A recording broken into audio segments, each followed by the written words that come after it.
organic, unpredictable, unknown, lovely, beautiful, a sense of fulfillment. This is part of the pleasures of life and not the chores of life.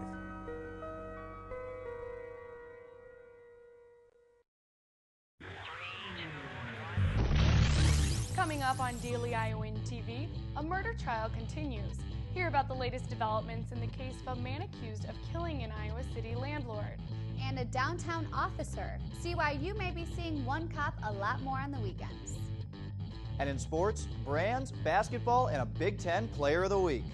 That's coming your way next. Daily Iowan TV starts now. I'm Tom Brokaw. For more than 100 years now, the University of Iowa community has been waking up to the Daily Iowan. Today, it's the largest newsroom in eastern Iowa. And now you can see the news every night on Daily Iowan TV and get it anytime worldwide at dailyiowan.com.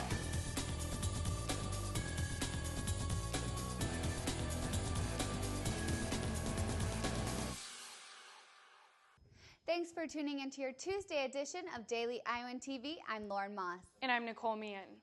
A 6th District judge decided Tuesday morning against declaring a mistrial for the Iowa City man accused of killing a local landlord. 20-year-old Justin Marshall was charged with first-degree murder in the 2009 murder of John Versept. Marshall allegedly shot Versept, the 64-year-old owner of Broadway Apartments in Iowa City. The judge dismissed jury from court on Monday to consider new evidence, and the trial is expected to end this Friday. The new proposal for the controversial Johnson County Justice Center will be debuted Tuesday night at a public hearing. Advocates have restructured the plan after taking the public's complaints into consideration. Last November, Johnson County voters said no to the construction of a new $48.1 million Justice Center. You can hear more about what happened at the meeting in tomorrow's edition of the Daily Iowan. And a new position has been filled for the Iowa City Police Squad. Officer David Schwint will be the new patrol officer assigned specifically to downtown. The position will be funded by a government grant, and the Iowa City Downtown District will also fund part of his salary. The executive director for the Iowa City Downtown District says this is the best way to make Iowa City feel safe and inviting. The time has come for UI President Sally Mason to get graded. Tuesday, the Iowa Board of Regents met during a closed session in Urbandale to evaluate Mason's performance. This is the first review of Mason since the board declined to renew her contract this past summer. And still to come on Daily Iowan TV, a mystery millionaire. See why police are trying to track down the owner of a multi-million-dollar lotto ticket. And in sports, our own wrestling insider Cody Goodwin updates us on what Tom Brands and his grapplers had to say this afternoon. And that's all coming up your way just in a bit. But now let's check in with Daily Iowan TV's Whitney Blakemore for your local weather forecast. Whitney? Thanks, Lauren.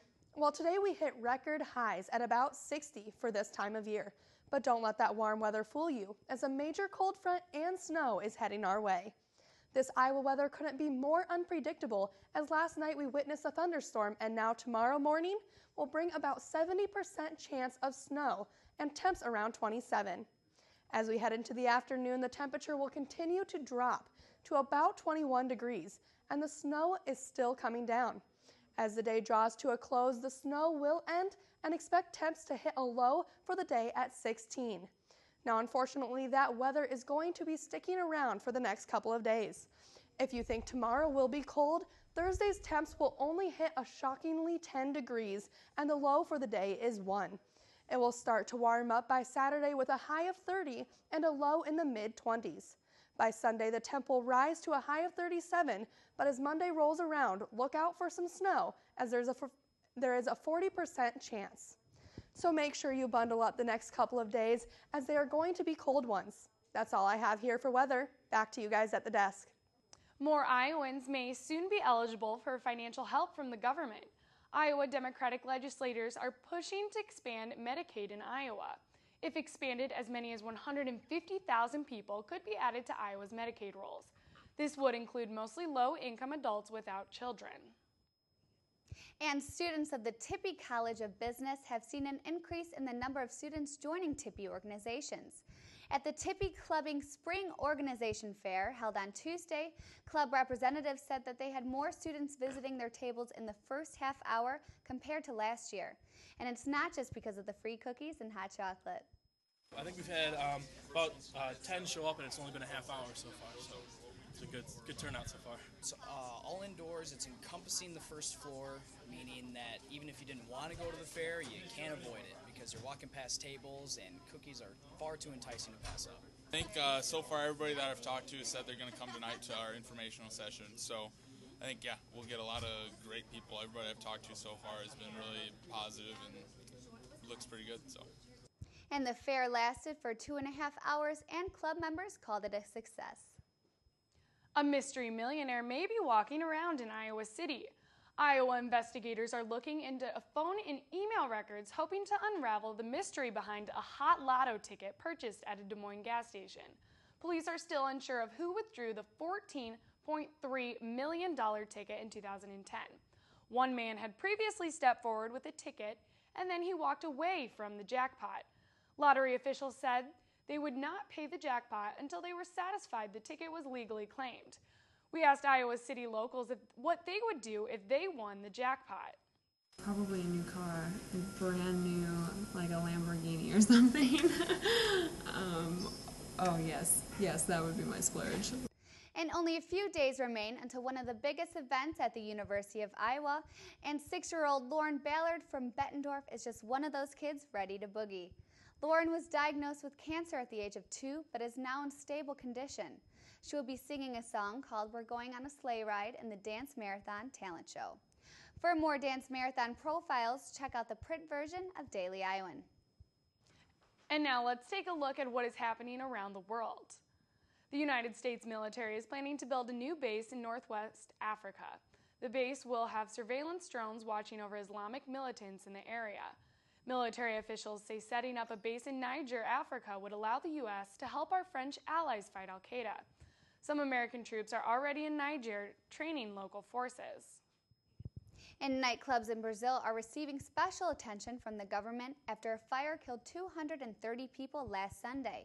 Brazilian officials say they will now crack down on venue regulations to ensure that this does not happen again. Flames erupted in the nightclub after one of the musicians used a flare during a performance. One golden cookie went missing in Germany Tuesday, and it was not the Cookie Monster who stole it. The 44-pound bronze cookie was a century-old symbol in the Berlin area. Police received a picture of someone dressed similar to the Sesame Street characters The Cookie Monster holding a replica of the golden cookie. Police are offering the equivalent of $1,300 for more information. And now let's throw it over to Ian Martin for a look at Hawkeye sports. Ian? Thanks, guys, and hello and welcome back to the Daily Iowan TV Sports Studio. A lot to cover on the program today, including sound bites from Fran McCaffrey's weekly press conference and a visit from our wrestling insider, Cody Goodwin, fresh off of his press availability with the team today. But we start with the women's basketball team, finally ranked and as tournament tested as any team in the country. Bluter's bunch finally cracked the top 25 after knocking off its 6th, yes, you heard me right, 6th ranked opponent this past weekend in Ann Arbor against the Michigan Wolverines. The 24th ranked Lady Hawks are the only team in the country to play at least 3 ranked opponents and still be unbeaten against ranked teams. The Black and Gold has not been in the top 25 for nearly 2 years, and one of the biggest reasons for the Hawks' rise, senior Jamie Printy, who has been honored as the Big Ten's Player of the Week after 2 stellar games last week. The Hawks are back in action this Thursday at Assembly Hall against the University of Illinois. And also in action on Thursday, Fran McCaffrey's Iowa Hawkeyes. Black and Gold coming off a tough overtime loss on the road at Purdue. They return home to face a struggling Penn State squad that's sitting at the bottom of the Big Ten Conference. The Hawks head man took the podium this afternoon to discuss the impressive recent form of his 6th man, Melsan Basabi, along with the struggles that go along with the Big Ten play and the Hawks' approach ahead of this Thursday's matchup. Coach? It's all energy level. I mean, he is running, he's jumping, he's impacting the game with his athletic power, and that's what we need him to do. Plus, he can score. But this is year 3 for him in terms of figuring everything out. I mean, we hit him with a lot of stuff. We played him at 4 and 5, both his freshman and sophomore year, and And now he's locked into how we do our scouting and what we're trying to do on offense and what we're trying to do on defense. It's frustrating because the guys have really battled for us. I mean, they have battled for me, and we're in a position to win all these games that, you know, obviously, I mean, if we won some of those, we'd probably be ranked. And that's what I want for the. I want, you know, when they're competing that hard for me and they're preparing the way they're preparing, and it's just a couple missed shots. I mean, if there's a bigger gap, that's one thing. But, you know, we've closed the gap. There's no question about that. You know, it would be no different if we were 5-2. I mean, we would take the same exact approach. If we were 7-0, it'd be exactly the same approach. It's still a grind. We still got a ton of tough road games coming up. You know, these are the dog days. I mean, when you get into February, and that's what's going to separate the teams that are going to be playing well into March and the teams that aren't. And speaking of the Nittany Lions, the biggest Penn State-Iowa meet is in Iowa City this Friday night, pitting the best team in the wrestling land against the hometown Hawks. On display at Carver will be 2 top 5 teams with 27 combined national titles. And, hey, we only have one Cody Goodwin, though. He's on set with us right now to break this thing down. And, Cody, you met with Coach Brands today as well as some members of the team. First off, in general, this is just a big matchup between 2 ranked teams in Carver Hawkeye Arena. What can we expect from the teams on Friday night? Well, from on paper, it's indeed, if you look at it, it's a very big dual meet. There are 17 ranked wrestlers out of 20 total that will take the mat Friday night. So, I mean, right there from the start, there's going to be a lot of great wrestling going on. And so specifically from Penn State, Iowa, we obviously know we've got good Matt McDonough, we've got Derek St. John. We've got a lot of top wrestlers that are coming ready to wrestle. But for Penn State, they're returning 3 national champions of 5 total finalists last year. And 3 of them will be taking the mat Friday night. Heavier weights at 165, it is David Taylor, who has been renowned as one of the toughest, most sought-after recruits when he was coming out of high school out of Ohio. Another wrestler at 184, Ed Ruth, returning national champion, as well as Quentin Wright at 197. So those upper weights for Penn State really bring quite the challenge. But really, both up and down the lineups all the way for both teams. This is going to be a really good duel. So I mean, if you're not doing anything Friday night, by all means, come to Carver Hawkeye Arena. You will be entertained. And not that either team really has weak points, but you mentioned Penn State really strong in the heavier weights. Meanwhile, Iowa has a returning national champion in Matt McDonough. He's ranked number 1 right now, and he's got to wrestle number 2.